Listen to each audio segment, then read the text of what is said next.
Welcome to 5-Minute Nerd Episode 18. Today we're diving into Grave Peril, the third book in Jim Butcher's Dresden Files series.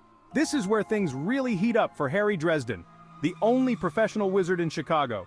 If you're a fan of urban fantasy, supernatural mysteries, and a main character with a snarky attitude, Grave Peril is a must-read. Let's jump right in with a quick overview of the plot.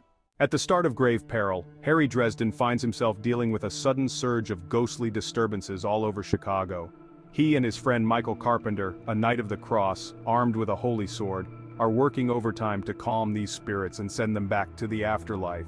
But the ghosts aren't the only problem. Something sinister is stirring them up, and it's getting personal.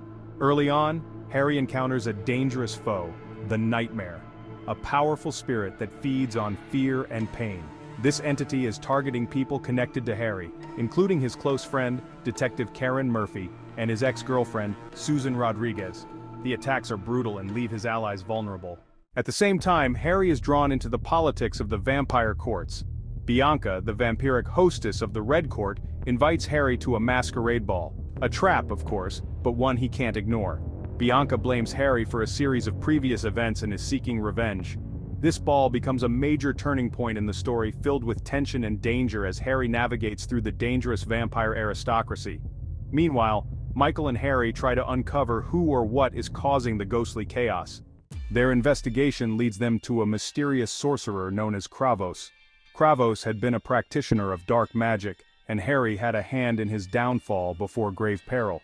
Now, Kravos is back, more powerful than ever, and looking to exact his own revenge. One of the book's standout elements is the deepening relationship between Harry and Michael.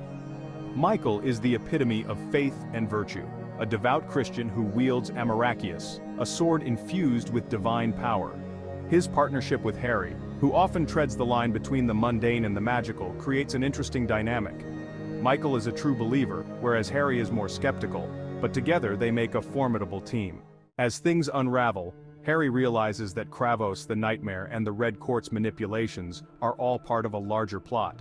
Harry's connection to the fairy world is also brought into the spotlight, as his godmother Leah tries to claim a debt he owes her.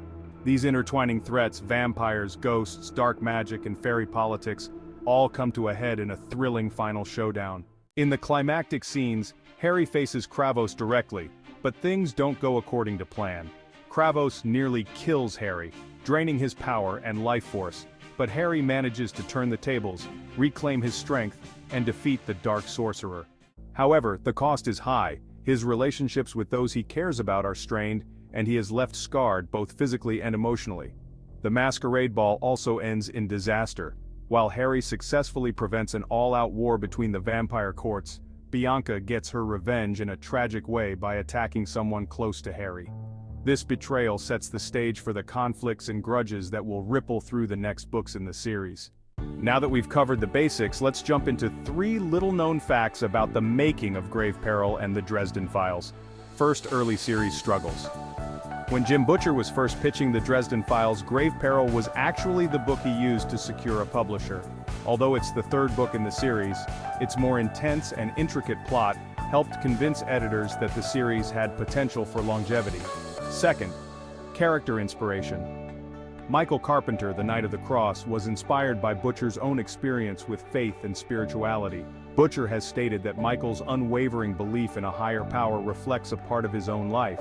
This personal connection adds depth to Michael's character and his interactions with Harry.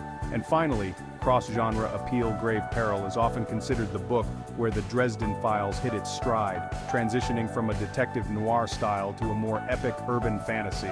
This shift in tone and scope helped the series gain a larger fan base and laid the groundwork for the sprawling supernatural conflicts that define later books. And there you have it. Grave Peril takes Harry Dresden deeper into the world of ghosts, vampires, and dark magic, with high stakes and personal consequences. Whether you're new to the series or reading it for the 10th time, Grave Peril is a thrilling ride. Until next time, when we'll dive into another nerd culture favorite, keep nerding out. If there are parts of the nerd universe that you would like for us to cover here at 5-Minute Nerd, leave us a note in the comments. To keep getting nerd culture broken down in 5 minutes, don't forget to like and subscribe.